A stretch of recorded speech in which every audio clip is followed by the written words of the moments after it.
Hello everyone, welcome to another video. Today we have an equation that seems simple, but many people end up making mistakes because of the order of operations. So pay attention, try to solve it before the final answer, and let's get started.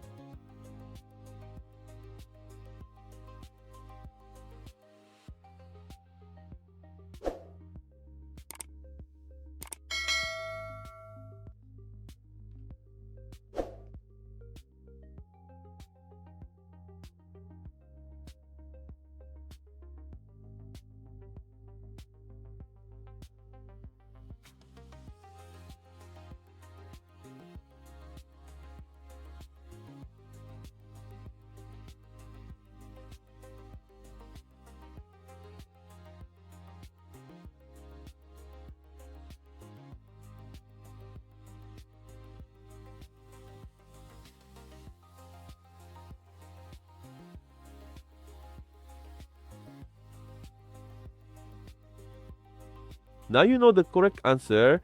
If you got it right, comment below. If you got it wrong, don't worry. This type of expression tricks many people. Leave your like and subscribe to the channel and follow the upcoming challenges. See you in the next video.